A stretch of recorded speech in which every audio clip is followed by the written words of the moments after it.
tue. Le poète dit qu'il faut écouter plus souvent les choses que les êtres. Les livres sacrés disent que ceux qui ont des oreilles entendent. Écoute améliore la communication, stimule la collaboration, résout les conflits, instaure la confiance et crée des liens. Mesdames et messieurs, bienvenue à votre émission On refait l'actualité. Aujourd'hui, nous allons refaire l'actualité en compagnie de Dr Mahamadou Konaté, juriste publiciste et directeur du Centre d'études d'Onco Conseil. Bonjour docteur. Bonjour, cher ami Axi. Nous aurons nos rubriques habituelles, le buzz de la semaine avec Aminata Agali-Yatara, Georges est en mission.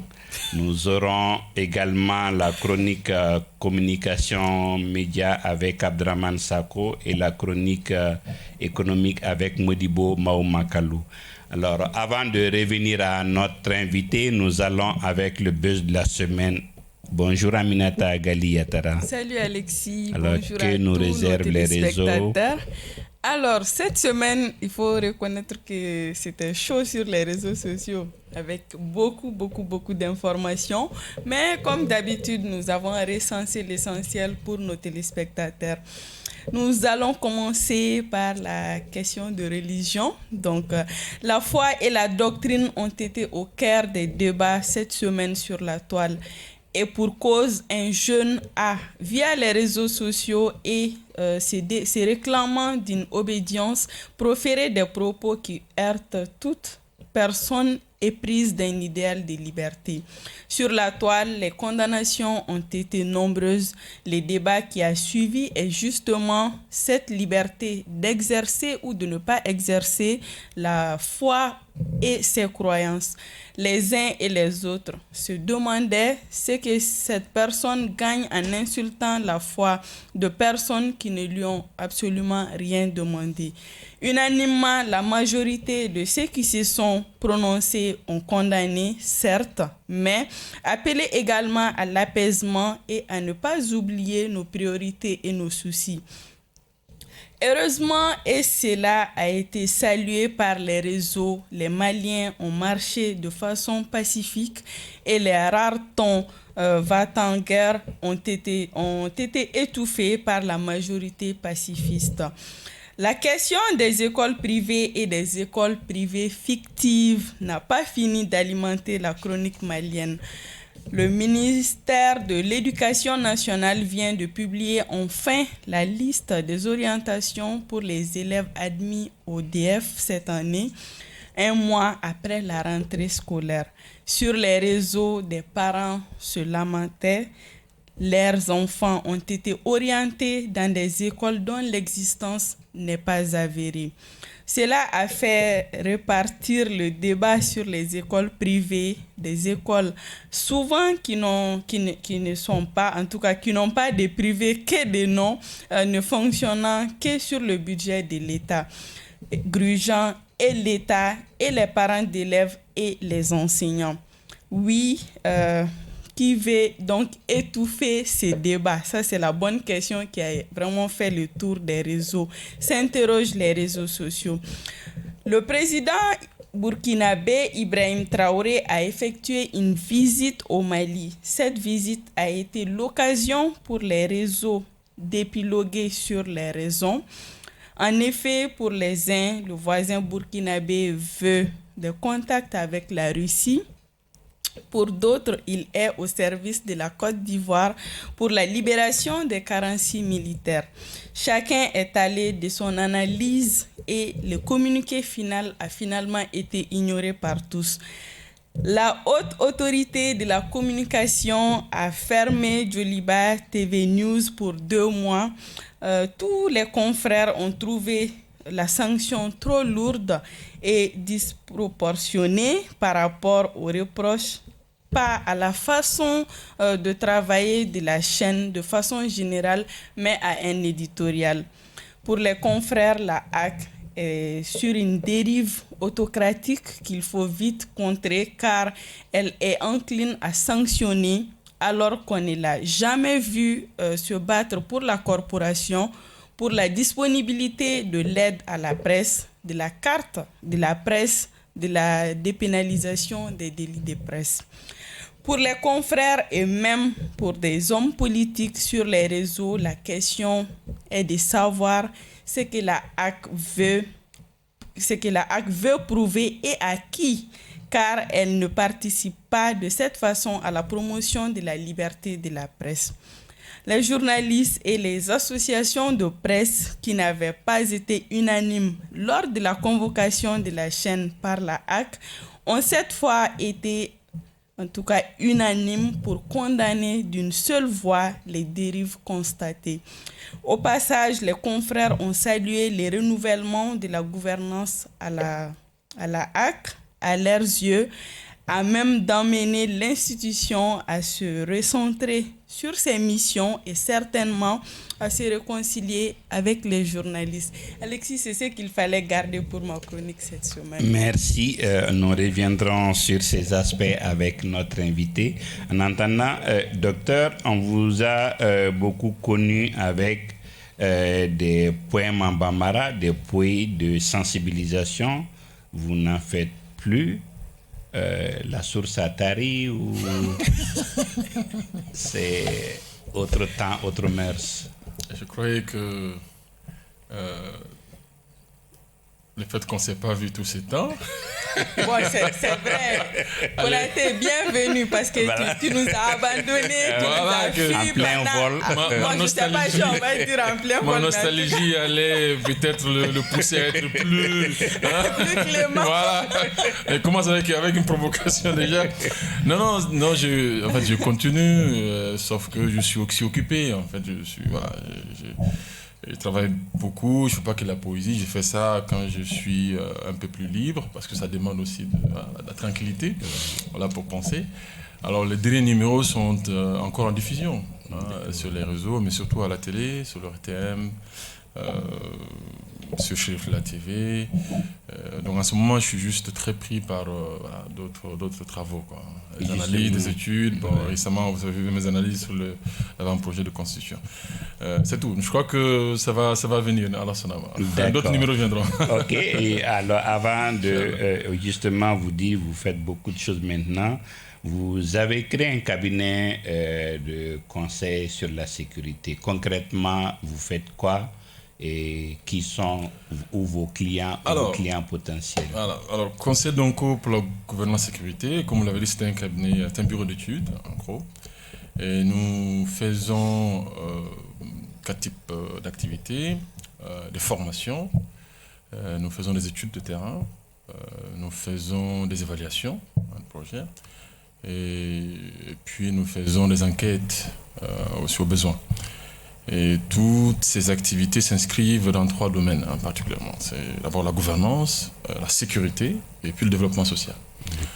Alors, je suis le directeur général, mais j'ai un personnel fixe et un personnel, mobile et non permanent. Le personnel fixe, c'est mon directeur technique, donc qui s'occupe de tout ce qui est montage des dossiers, et puis la formalisation des contrats avec les partenaires, etc. Et aussi le comptable, qui est aussi là de manière fixe. Il y a au moins 2 experts qui sont plus ou moins permanents, avec lesquels nous travaillons, qui sont un peu polyvalents. Et puis le gros de nos experts sont vraiment non permanents, en fonction des besoins des dossiers, donc de projets. On leur fait appel. C'est des collègues d'université, mais aussi des hauts fonctions de l'administration, publique et privée, parfois des collègues à l'extérieur du pays. On fait appel souvent à leur expertise. Donc voilà en gros le domaine, les types d'activités et puis l'équipe qui travaille au niveau de conseil. Donc nous existons depuis 2019. Nous avons travaillé quelques rares fois pour le gouvernement à travers le ministère de la Refondation, qui s'appelait à l'époque le ministère chargé des réformes et de la solidarité institutions. Et à un moment donné, avec la primature, le dialogue national inclusif, j'étais chargé de la thématique gouvernance. Mais le gros de nos clients viennent un peu du monde des institutions internationales. Hein, c'est des organisations internationales telles que le PNUD, telles que le NDI, qui est aussi une ONG internationale, telles que Creative Associates International, avec laquelle j'ai un contrat un peu à long terme, quoi. Je suis un peu leur expert attitré en matière de gouvernance. Donc voilà, en gros, nous sommes ouverts à toutes les sollicitations qui s'inscrivent dans nos domaines d'expertise. Voilà. Comme vous le savez, nous assurons la qualité. D'accord. Okay. Aminata. Oui, alors avant d'aller loin, déjà dans ma chronique, je l'ai abordé. Que pensez-vous de la fermeture de Joliba TV News par la HAC? Alors, vous l'avez dit, c'est une suspension, une fermeture pour 2 mois, c'est une suspension. Pour 2 mois. Je pense, comme vous, que c'est une sentence un peu exagérée, un peu trop dure. Moi, je le souhaitais même qu'il n'y ait pas de sanction du tout.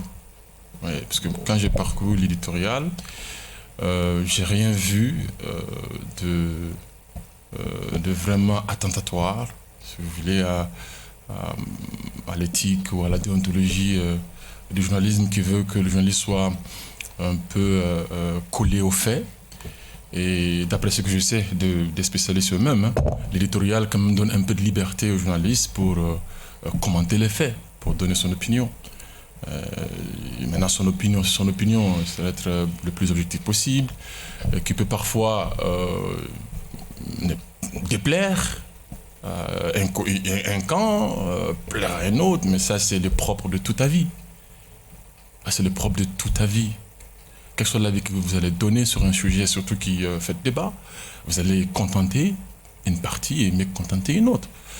Et donc, je pense qu'à la limite, peut-être pour sauver la face, on aurait pu se contenter de cette mise en garde, mise en demeure, voilà. Et puis c'est tout, pour ne pas effrayer davantage la presse, qui subissait déjà beaucoup de pression. Hein. J'aimerais même dire beaucoup de pression d'autocensure, parce que c'est beaucoup plus ça même qu'une réelle menace sur la liberté d'expression. Donc pour détendre un peu l'atmosphère, on aurait pu ne pas en arriver là, avec tous les faux procès, enfin la plupart pour moi c'est des faux procès qu'on fait à la transition, qu'on pense être décidé à museler les gens. Non, je pense que les gens parlent. Hein. Moi personnellement, j'ai jamais été... Je continue à dire ce que je pense. Moi, on ne m'a jamais inquiété, ce que j'ai dit.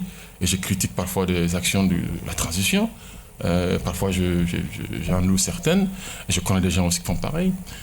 Donc, ça a beaucoup plus les liens avec l'autocensure. Et cela s'explique aussi, parce qu'il y a la manière aussi d'interpeller des gens qu'on pense être un défaut par rapport au respect de certaines règles. Quand on le fait de manière musclée ou bien en n'observant pas aussi les bonnes règles à la matière, on effraie les gens. Et quand on appelle les responsables de la presse pour leur demander de faire attention à la façon dont ils traitent, il y a eu des rencontres comme ça avec les autorités où ils ont des propos comme ça. Voilà. Donc les gens peuvent l'interpréter comme des menaces à demi-mot. Donc je pense qu'on a besoin en période de transition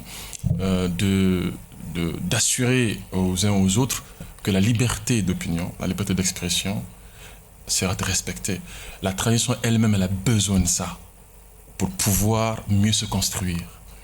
Voilà. Elle doit être une période où on profite de toutes les opinions, de tous les avis, prendre le meilleur de tout ce qu'on entend, de tout ce que les gens ont à dire, pour construire quelque chose de durable. Et ça, on ne peut pas le faire si on ne donne pas l'opportunité aux gens de dire ce qu'ils pensent. Voilà. Mais je veux dans la courtoisie. Personne ne soutiendra ici que quelqu'un, voilà, dans la courtoisie, insulter ou faire monter des faux dossiers sur des gens, ou diffamer les gens, ou dénigrer les gens. Non, quand ça va dans ce sens-là, évidemment qu'il faut arrêter. Là, c'est pas du journalisme. Là, c'est pas la liberté d'expression. Voilà, la liberté s'arrête là, où commencent les autres. On arrête par le droit. Exactement, voilà, qu'on arrête par le droit et non pas par le fait de la force, quoi. Et même récemment, je profite de l'occasion, j'ai entendu des choses, j'ai lu un communiqué de Sadi, une descente musclée à la maison de mémoire Marocco. Si cela s'avère, moi je la déplore, mais vraiment vigoureusement. Et je pense que les autorités de la transition devraient le faire. C'est-à-dire, il devrait y avoir un communiqué officiel, au moins du ministère de la Communication, officiel, communiqué, juste un communiqué du ministère. Voilà, ou même de la sécurité, sécurité, n'importe quel ministère, en tout cas, ou le gouvernement, pourquoi pas. Au moins un ministère qui s'exprime officiellement pour dire que ce n'est pas une démarche qui est tolérable, quoi. Oui. Voilà. Alors, on a reçu le président Ibrahim Traoré, le président burkinabé cette semaine. Beaucoup de choses se sont dites. À votre avis, quelles peuvent être les raisons, ou quelles étaient les raisons de sa visite? Alors, moi, je le tiens au mot. Il est venu ici parce que nous avons des centaines de kilomètres de frontières. Nous sommes un pays très stratégique pour le Burkina Faso. Et voilà, et puis nous avons commencé cette affaire de transition avant eux. Quand même, nous avons un peu d'expérience aussi à partager. Et nous faisons face aux mêmes menaces, particulièrement celles venant de la cohorte extrémiste, violente, terroriste. Je pense qu'il est venu pour discuter avec nous, voir dans quelle mesure nous pouvons coordonner.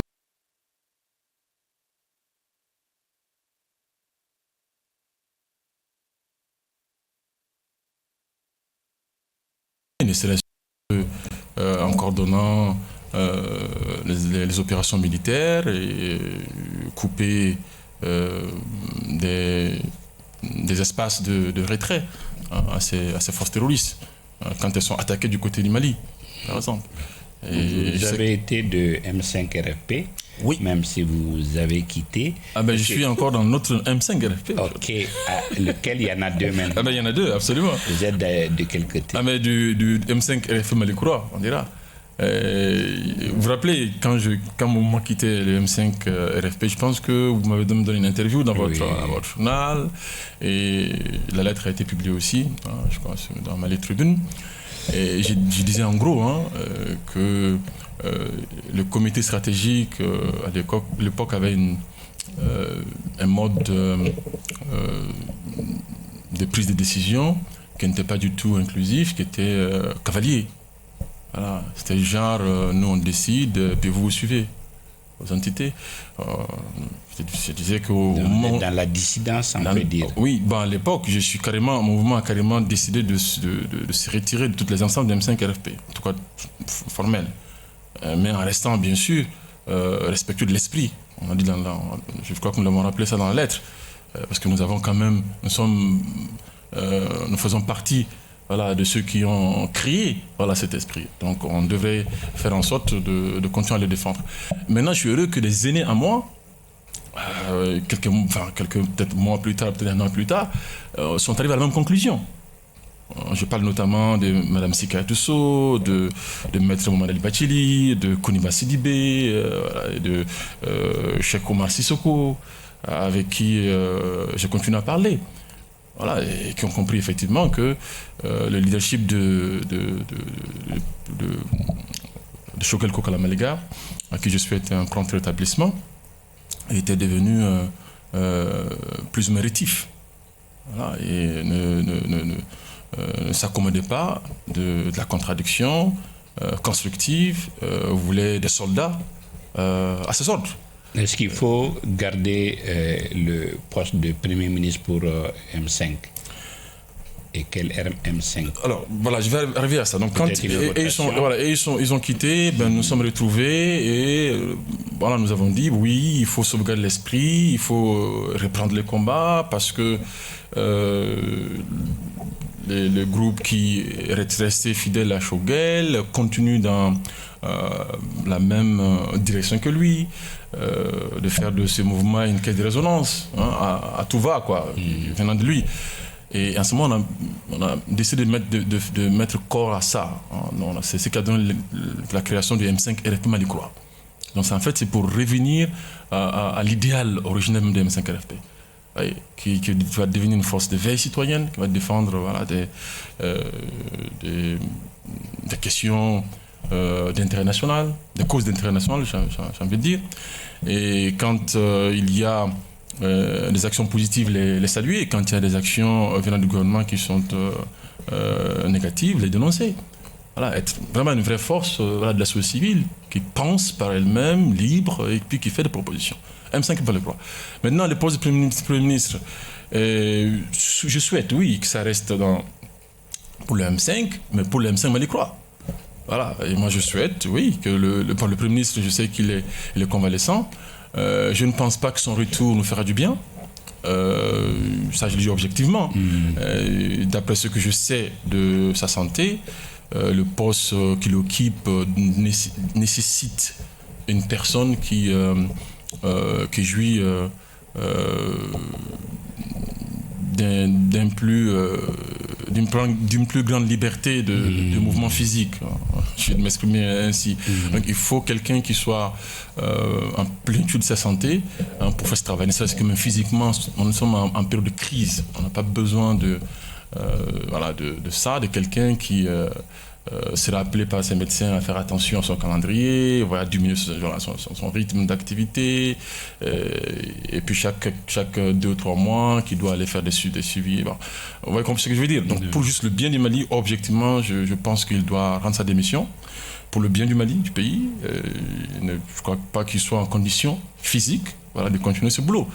Maintenant, qui va les remplacer? Oui, je souhaite, oui, qu'il se tourne vers le M5 Mali Croix, demander une proposition et puis voir dans quelle mesure on peut en travailler ensemble. À défaut, moi je pense que rien n'empêche juridiquement à ce que le Premier ministre par intérim qui est actuellement là-bas soit confirmé. Alors, vous prenez la charte qui a été promulguée, je crois l'article 12, les critères du Premier ministre sont cités là-bas, on peut les vérifier. Il n'est pas dit qu'il doit être civil. Il n'a pas dit qu'il doit être civil, donc il peut être militaire. Et puisqu'on est dans ça, on a presque assumé ça maintenant. Le CNT est militaire, le président transféré est militaire, il faut assumer. Moi je pense que ce n'est pas un problème. Enfin, il peut être confirmé. Et puis pour qu'on gagne du temps aussi. Tout à fait. Pour gagner du temps. Donc vous voyez, voilà. Si ça reste dans la main des M5, eh bien, que ce soit le M5 et le Mali Croix.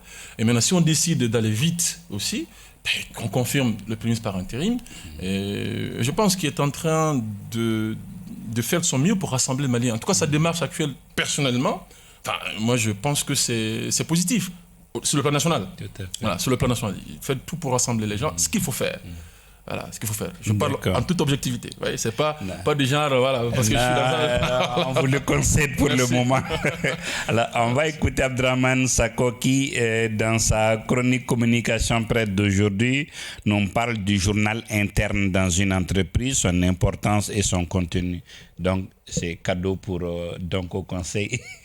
Merci. Bonsoir à tous. Nous allons aujourd'hui parler d'un outil important en communication d'entreprise, le journal interne. C'est vrai que nous l'avons dit précédemment, la communication numérique et ses outils très modernes occupent aujourd'hui le haut du pavé en matière de communication. Pour autant, il est important pour une entreprise d'avoir un journal interne imprimé. N'oublions pas qu'ils sont nombreux les cadres qui restent encore collés à l'imprimé et qui croient beaucoup plus à l'imprimé qu'à toute autre forme de communication. Ça, on ne va pas insister.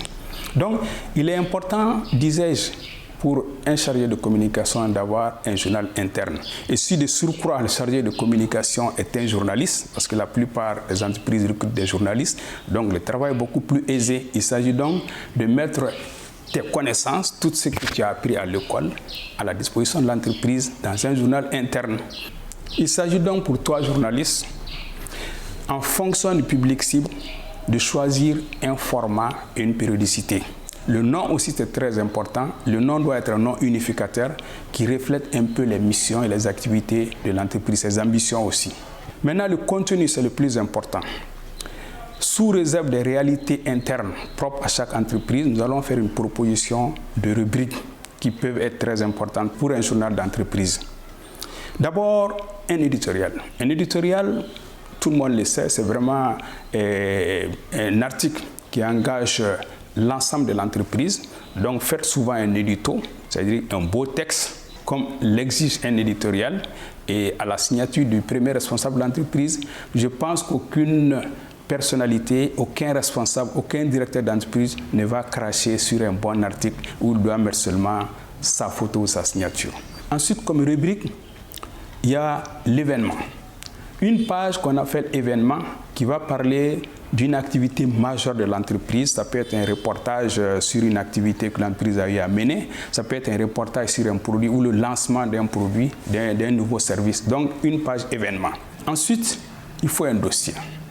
Un dossier, c'est-à-dire un papier beaucoup plus consistant, beaucoup plus profond qui va parler d'un aspect particulier de l'entreprise ou du produit, du service. Donc, un article profond qui ne va pas être fait par vous-même en tant que chargé de communication, vous n'êtes pas un spécialiste, mais par un cadre ou une personne des ressources qui va vous faire un article très profond de 4 à 5 pages sur un aspect de l'activité de votre entreprise qu'on appelle le dossier. Quatrième élément, c'est le document. Le document, c'est aussi un aspect de l'activité de l'entreprise qu'on prend et qu'on développe, mais beaucoup moins profond que le dossier. C'est aussi un aspect de l'entreprise, un aspect de ses activités, un aspect du produit même qu'on décrit aussi dans un document. Ça aussi, c'est une mission qu'on doit confier peut-être à un cadre, à un spécialiste. Ensuite, il faut une page interview ou entretien, où on va s'entretenir avec une personne des ressources qui peut être dans l'entreprise ou en dehors de l'entreprise et qui va aussi parler de vos activités en tant que telles, 2 ou 3 pages d'une interview. Enfin, une dernière rubrique qu'on va appeler la vie de l'entreprise et dans laquelle on va parler des cas sociaux, non seulement les cas sociaux, les baptêmes, les mariages, les décès, mais aussi les mutations internes, les affectations, tous les mouvements au niveau des ressources humaines, on les met dans cette page-là qu'on appelle la vie de l'entreprise. Donc voici en gros ces rubriques qui sont très très importantes, mais qu'on peut modifier encore une fois en fonction des activités et des missions de l'entreprise. Mais je vous donne seulement de façon standard les rubriques les plus importantes pour un journal interne. Et je dis encore une fois, un journal interne, c'est vraiment de la mission, c'est du devoir. J'ai même envie de dire, c'est une obligation pour un chargé de communication d'avoir un journal interne. Et si de surcroît vous êtes un journaliste, je pense que la tâche est beaucoup plus aisée. Merci. Merci bien à Abdraman Sako au micro de Moussa Bengali. J'espère que donc au conseil va s'en inspirer.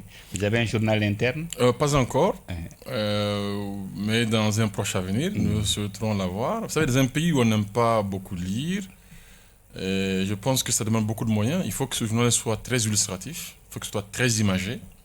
Et l'esthétique, il faut le travailler, donc ça demande de l'argent, infographie, c'est cher, il faut avoir ça, ces moyens-là, et puis pouvoir aussi distribuer pour un départ. Et je pense qu'en plus de tout ce qu'il a dit, ça peut effectivement être productif. D'accord. Alors, docteur, vous étiez samedi seulement en train de parler de l'avant-projet de la nouvelle constitution. Alors, qu'est-ce qu'on peut retenir comme avancée? Okay. Est-ce que vous permettez avant, ou bien je ne sais pas si on doit revenir là-dessus. Moi, je voudrais dire un mot au moins sur la sortie de la communauté musulmane le vendredi. Ok, ben, allez-y, non, on voulait l'éluder. On voulait l'éviter, mais voilà, vous pouvez y aller. Je l'ai abordé dans ma chronique. Voilà, moi, j'ai été ravi de cette sortie.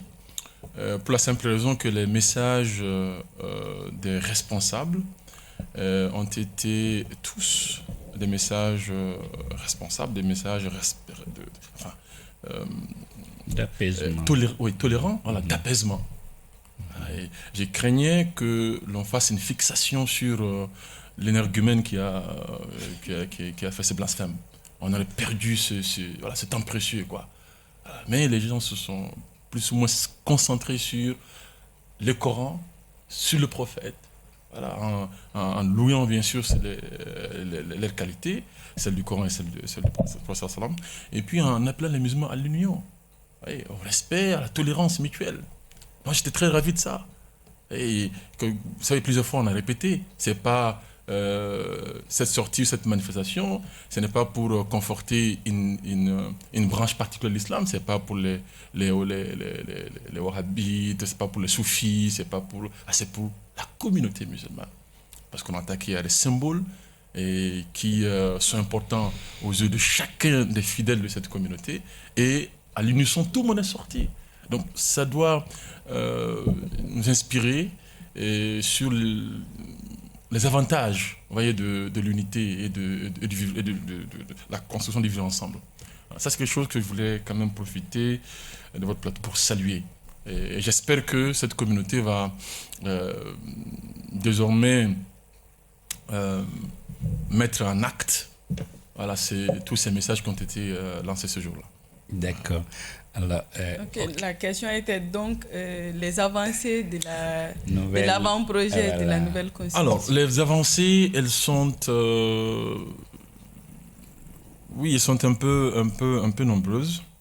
Entre autres, je veux parler des plus importantes. Et, premièrement, c'est le fait qu'on ait décidé de valoriser nos modes traditionnels de règlement des différends et litiges. Désormais, une loi précisera bien sûr les détails. Au Mali, nous aurons bien sûr le système judiciaire normal, ordinaire, laïque, j'ai envie de dire. Voilà. Mais à côté, on aura donc un système, si vous voulez, traditionnel de règlement de différends. Qui va être, comment il va être organisé, ça, la loi en parlera. Et bien sûr, elle doit le faire avec beaucoup de précautions. Bien sûr, c'est pas quelque chose de facile ou de léger qu'il faut faire. Il faut vraiment penser ça pour que ce soit très solide. Il y a des pays où ça existe déjà. En Angleterre, par exemple, il y a non seulement les tribunaux ordinaires, séculiers, séculaires, pardon, et puis il y a aussi les tribunaux islamiques. Ouais, les deux cohabitent. Ouais. Donc c'est possible qu'on ait un système dualiste comme ça, de justice. Et les populations, de manière générale, se reconnaissent beaucoup plus dans le mode traditionnel.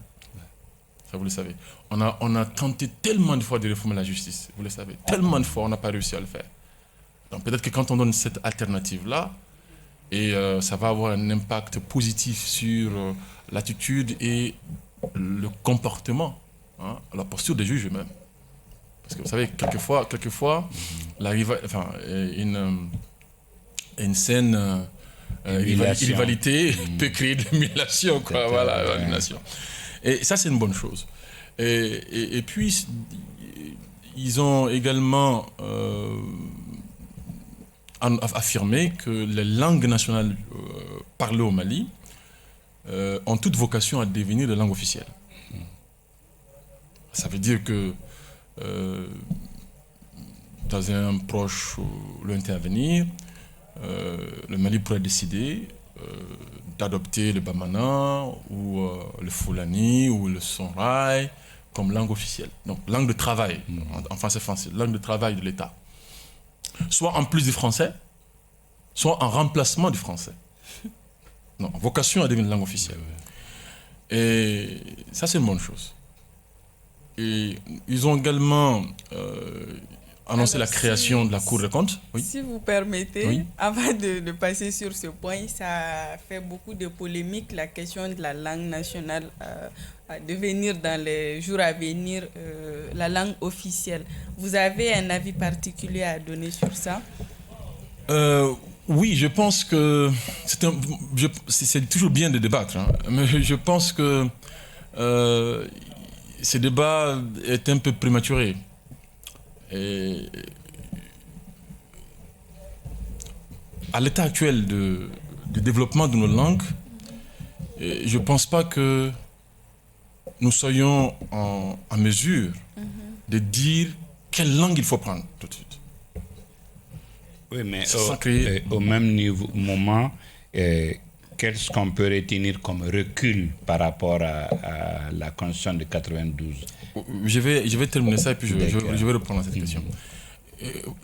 Par exemple, il n'y a pas eu une concertation quelconque au plan national sur les langues pour dire, définissons les critères de sélection de la langue nationale, par exemple, à adopter comme langue officielle. Il n'y en a pas eu, à ma connaissance. Non. Donc, quelqu'un ne peut pas s'élever parce que j'aime le Bamana. Moi, je suis un vrai fan de Bamana. Je fais la promotion du Bamana à travers le Poïkan. Moi, je me suis refusé, en fait, de faire de la poésie en français. même l'islam, beaucoup de fois, on m'a demandé, fais-le. J'ai dit, je veux bien le faire, mais je ne veux pas. Non, je vais rester dans le pouican, là. D'autres font l'islam, pouican, là. Valoriser nos langues locales. Et moi, c'est le bamana. Mais j'ai formé des gens qui aussi valorisent les propres langues. Le Kassonké, on a fait un Kassonké, on a fait un Tamashek, on en a fait un Peul, on a fait un Dogon. Donc moi, c'est pas seulement que je parle, je travaille à valoriser ça. Donc j'aime nos langues, j'aime ma langue, ma bamana. Mais actuellement, on ne peut pas, juste parce qu'on aime notre langue, dire voilà la langue qu'il faut prendre. Non, il faut qu'il y ait une concertation préalable. Il faut qu'on convienne des critères. Donc ce travail n'a pas été fait. Alors, pas faire le débat avant le débat, quoi. Ça, c'est le premier souci avec ça. Deuxième souci, c'est que aussi les langues officielles ne sont pas des langues qu'on choisit comme ça. Il y a des choses qu'il faut considérer. Il faut considérer la beauté de la langue, la facilité de parler la langue. Et puis, bien sûr, l'écriture, oui. Est-ce qu'il y a un alphabet propre à cette langue? Il faut également prendre en compte, j'ai envie de dire, la fécondité de la langue, quoi. Le fait que la langue puisse s'adapter au langage, si vous voulez, des affaires. Parce que quand le Mali va parler et prendre une langue nationale, c'est pas qu'au Mali qu'il va travailler avec. Attention, mais avec d'autres États, il va travailler avec cette langue. Donc, vous voyez, donc il y a des vraies questions à se poser. On ne choisit pas comme ça. Là. Voyez, donc ça, c'est ce que j'ai avec ceux qui sont en train de mener ces débats-là. Moi, je pense qu'il faut avancer. C'est déjà bien qu'on ait dit que toutes les langues parlées par nos communautés sont des langues nationales. Ça veut dire qu'une langue parlée au Mali n'est pas supérieure à une autre. Et tout le monde est d'accord avec ça. Alors, si c'est le cas, alors pourquoi je vais dire que c'est ma langue et pas la tienne? Donc, il faut qu'on s'entende, il faut que les gens discutent. Et puis, deuxièmement, on a dit toutes ces langues peuvent devenir. Donc, ça veut dire que la possibilité est ouverte. Maintenant, il faut travailler à ça. Maintenant, ce que je déplore peut-être dans cet article qui parle de langue, c'est qu'à la fin, ils ont dit que le français peut être remplacé par une autre langue étrangère à travers une loi. Bon, là, c'est fermé. Ça veut dire que si on veut changer le français, on ne peut le changer, en tout cas par la loi, parce qu'il y a un mode, si vous voulez, de prise de décision plus léger que la Constitution. D'accord ? Si on veut faire ça par la loi, on ne peut le remplacer que par une autre langue étrangère. Le russe, chinois, l'arabe, l'anglais, etc. Ça, j'ai déploré ça. On ne peut pas dire dans le même article, toutes les langues nationales, on va devenir une langue officielle.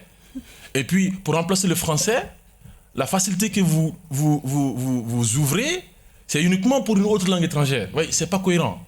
Donc, moi, je souhaite que cela soit changé. Soit on ouvre à toutes les langues aussi aux langues nationales pour dire que par la loi, on peut remplacer le français par toute autre langue étrangère ou nationale, ou carrément qu'on biffe l'étranger et qu'on ouvre pour dire, bon, si on doit changer, on va changer pour une langue nationale. Voilà. Parce que c'est possible qu'un pays ait deux langues officielles. Hein. On peut avoir le français ou l'anglais, et en plus, on peut avoir le bamana ou le peul. Alors, et les limites à la... Oui, bon, les limites, déjà, je viens d'en parler. Une des limites, ça, c'est par rapport aux langues. Et vous savez, une des grosses limites, l'un des gros manquements de cet avant-projet, c'est le choix du régime politique. Alors que c'est un peu ça, j'ai envie de dire, le cœur. C'est le cœur même de la Constitution. Vous savez, le rôle du cœur dans le corps humain. Ouais. Qui anime, il envoie le sang, il pompe, je ne sais pas médecin, mais voilà, je me rappelle les petites leçons de biologie. Vous voyez, c'est un peu le cœur. Vous voyez, et c'est ça, le pouvoir. Donc, ils ont malheureusement fait le choix des régimes politiques présidentialistes, avec un président super puissant. Voilà, au-dessus de tout. Mais au-delà, il y a deux choses qui me heurtent à peu près. On avait l'exclusivité dans la Constitution du fait que le Mali est prêt à céder tout ou partie de sa souveraineté, qu'on ne retrouve plus. Et l'autre aspect, il y a toujours le fait que les coups d'État sont imprescriptibles, mais on a toujours des coups d'État et il n'y a pas de sanctions après. Est-ce qu'il faut maintenir cet article encore? Alors, je vois qu'on est un peu pressé par le temps. Je n'ai pas commenté les régimes politiques, mais bon, on a compris, c'est que le président, voilà, il a gagné encore du pouvoir, alors que jusque-là, toutes les crises politiques qu'on a eues au Mali, vous êtes un grand journaliste, mais aussi un observateur politique, c'est très souvent lié à des abus voilà, des pouvoirs de la part du président ou de la part du gouvernement. Ouais. Donc on aurait voulu un autre rééquilibrage voilà, des pouvoirs, mais malheureusement, pouf, tout est parti vers l'exécutif et on a affaibli le législatif. Par exemple, le Parlement n'a plus le pouvoir de bloquer un projet de loi, alors que c'est lui qui est en charge de prendre les lois. Il ne peut pas bloquer un projet de loi venant du gouvernement. Parce que le projet de loi venant du gouvernement, en réalité, en principe, ça doit être des accidents, quoi. Parce que ce n'est pas le rôle. Normalement, dans un pays organisé, mais comme on n'est pas encore à ce niveau, voilà, bien, on doit avoir même plus de propositions de loi que de projets de loi.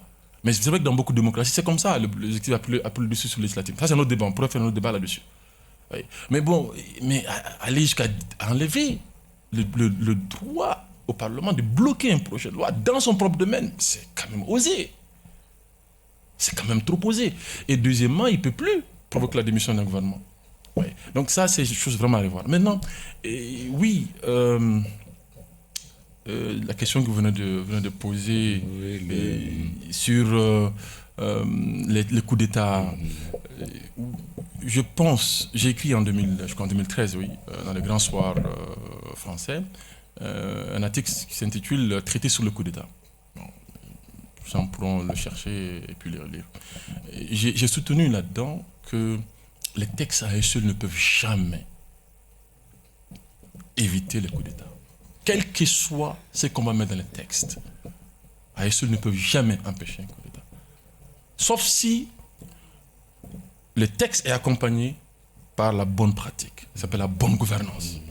Moi, je mets beaucoup plus le poids sur la bonne gouvernance comme parade au coup d'État que même sur les textes juridiques. Tout à fait. Mais si c'est temps, je peux proposer ce qui, à mes yeux, peut aussi renforcer le caractère dissuasif des textes.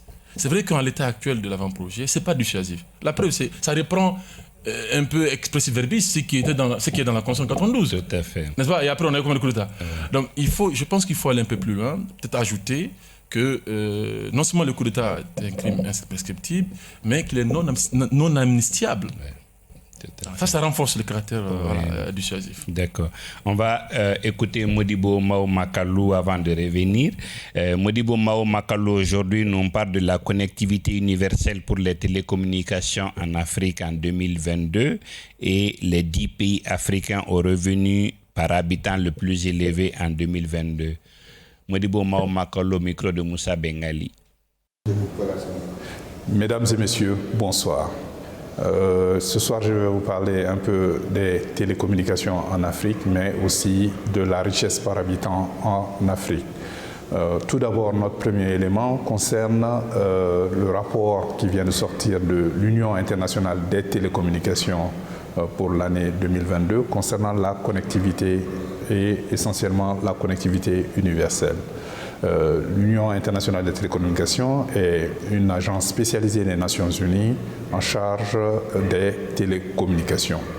Et d'ailleurs, elle prône par rapport à la connectivité universelle 4 catégories. Elle cible 4 catégories spécifiques, les personnes, les entreprises, les communautés et les ménages.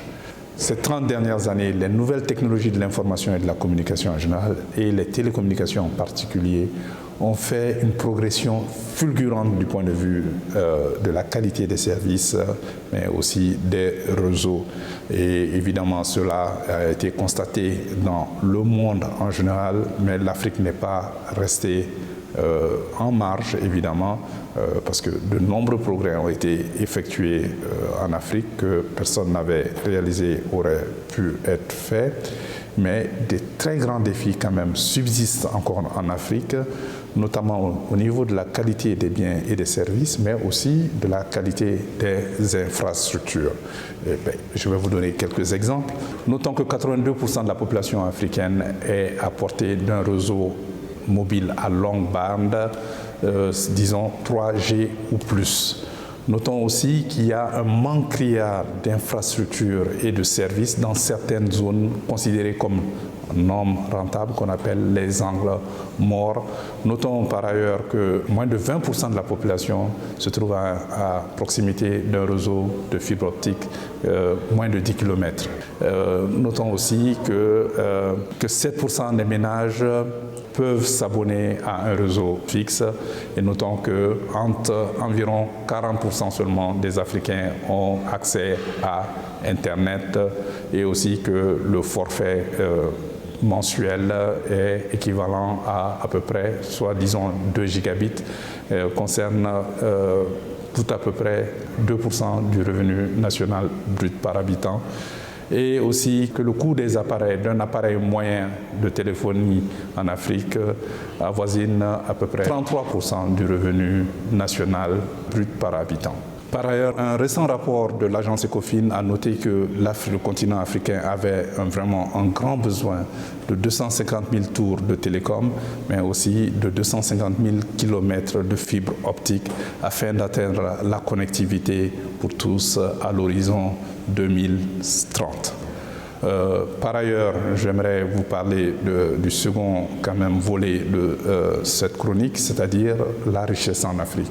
Vous savez, le continent africain compte 55 pays indépendants, membres de l'Union africaine.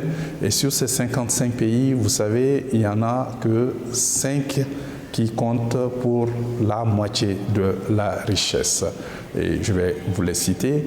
Ce sont d'abord le pays le plus riche du continent, le Nigeria. Ensuite, vous avez le second pays le plus riche du continent, l'Égypte.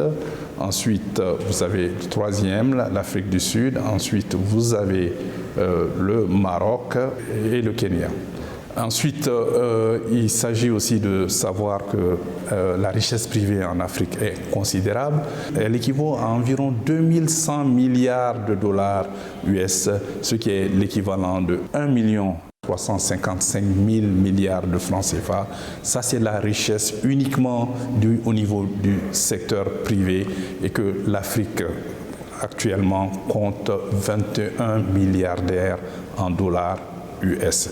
Vous sortez vos calculettes et vous multipliez par 650. Mais aussi, nous allons noter que ce travail a été fait par un économiste, M. Routny, en septembre 2022, et qu'il a aussi calculé la richesse par habitant en 2022 des 10 pays les plus opulents en Afrique, c'est-à-dire la richesse par habitant.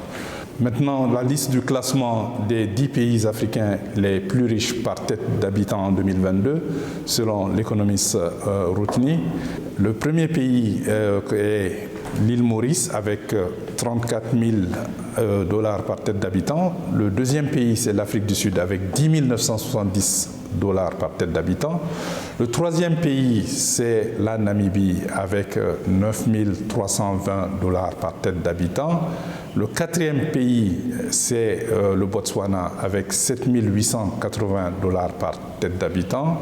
Et le cinquième pays, c'est le Maroc avec 3 380 dollars par tête d'habitant. Le sixième pays, c'est l'Égypte avec 3 000 dollars par tête d'habitant. Le septième pays, c'est le Ghana avec 1 890 dollars par tête d'habitant. Et le huitième pays, c'est le Kenya avec 1 700 dollars par tête d'habitant. Et le neuvième pays, c'est l'Angola avec 1 620 dollars par tête d'habitant. Et le 10e pays, c'est la Côte d'Ivoire avec 1 610 dollars par tête d'habitant. Je vous remercie. Merci bien à Modibo Maoumakalou qui était au micro de Moussa Bengali. Alors, on revient avec notre invité. Docteur, vous étiez dans le mouvement Ante-Abana contre la réforme constitutionnelle. Maintenant, vous avez accepté cette fois-ci. Est-ce qu'il y a vraiment une plus-value et pourquoi vous avez changé de posture? En fait, je n'ai pas changé de posture. En 2017, comme je le rappelais tout à l'heure, c'était un projet de révision de la Constitution, donc de réforme de la Constitution. Et les conditions juridiques ne le permettaient pas. Voilà. Parce que il est dit dans notre constitution de 92 que lorsqu'il est porté atteinte à l'intégrité territoriale, la constitution ne peut pas être révisée. Mais à l'époque, à nos yeux, oui, une bonne partie du Mali échappait complètement au contrôle de l'État. Voilà, on était envahi par au moins des forces terroristes. On ne parlait que de celles-là, hein, mais il y en a plus. Il y a d'autres aussi, des forces ex-rebelles avec lesquelles on a un accord, mais qui administrent, voilà, une région, presque une région entière, voilà, sans j'ai envie de dire, la participation de l'autorité de l'État. Donc nous avons dit non, les conditions ne sont pas réunies. Et deux, les propositions d'amendement que le pouvoir de l'époque avait n'étaient pas de nature à conforter la démocratie, mais plutôt à renforcer l'autocratie du président. Donc, c'est pour ces deux raisons que nous avons dit non, anti-abana à ces projets de révision constitutionnelle. Mais aujourd'hui, avec cet avant-projet, nous ne sommes pas dans une révision de la Constitution. Nous sommes dans l'élaboration d'une nouvelle Constitution. Et je rappelle que c'est pour l'instant l'intention qui est affichée, d'élaborer une nouvelle Constitution. Maintenant, pour ce faire, il y a une procédure à suivre. D'accord ? Consacrée par la pratique, la coutume.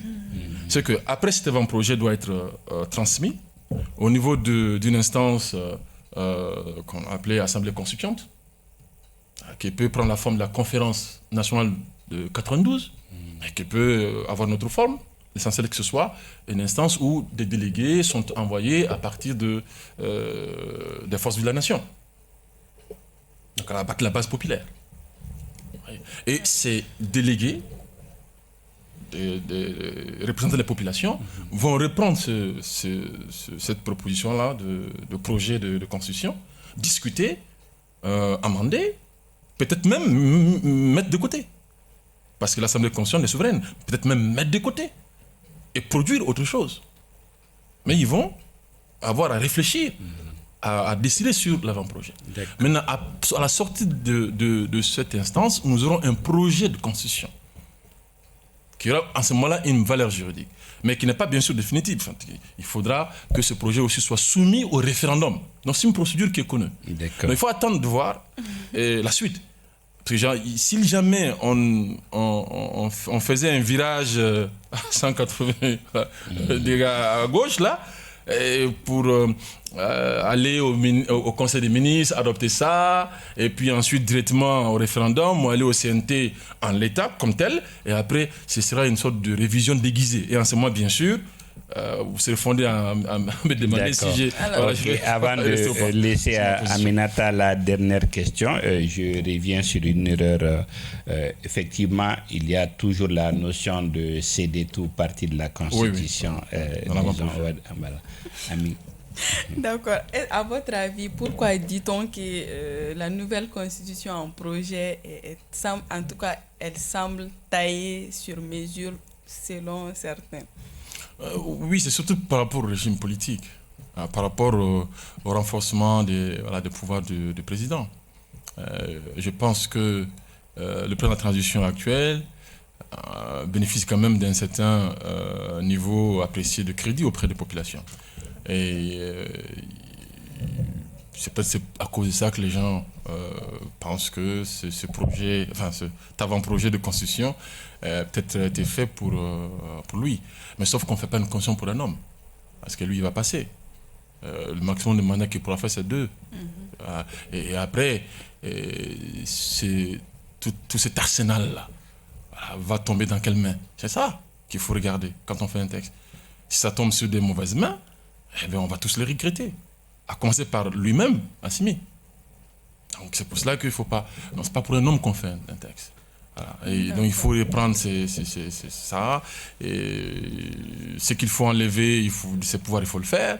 Et surtout restituer le pouvoir du Parlement au Parlement, que ce soit une bonne chose, à mon sens. Et surtout enlever le pouvoir pour le président et les présidents du Parlement de désigner des juges de la Cour constitutionnelle. Moi, je pense qu'il faut leur enlever ces pouvoirs. Ils n'ont pas besoin de faire ça. La Cour constitutionnelle, qui est juge même de l'élection présidentielle, elle doit inspirer confiance aux différents concurrents. Et pour ce faire, je pense que tout le monde a intérêt à ce qu'on pense que ces juges, de par même leur mode de désignation, à des distances entre les candidats politiques. Oui. Docteur Konaté, pour finir, pensez-vous que le chronogramme soumis à la CEDEAO sera respecté? À l'allure où vont les choses, non, honnêtement. Néanmoins, je sais que il y a de plus en plus une volonté réitérée d'accélérer la cadence, le rythme. Ils sont conscients, des membres du gouvernement sont conscients que des retards ont été accusés et qu'il faut rattraper. Et je pense pas qu'il soit trop tard pour rattraper ces retards. Si la volonté politique, bien sûr, est réelle, hein, on n'a pas encore arrivé au stade où on peut dire, bon, voilà, c'est perdu, quoi. Non, on peut encore, je pense, rattraper les retards de 3 mois à peu près qu'on a accusés sur le calendrier électoral. Voilà, il faut quand même tenir nos engagements.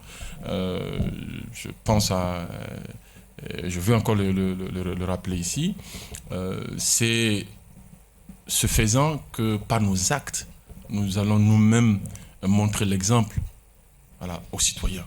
Que le Mali-Koura que nous voulons, c'est le Mali-Koura de l'exemplarité, du respect de la parole donnée, du respect des lois, du respect de nos prochains. D'accord. Merci à Dr Mahamadou Konaté, directeur du cabinet Conseil Donko, juriste publiciste.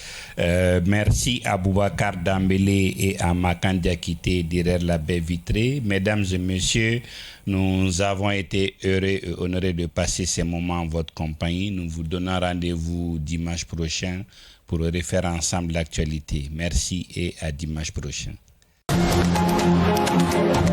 Thank you.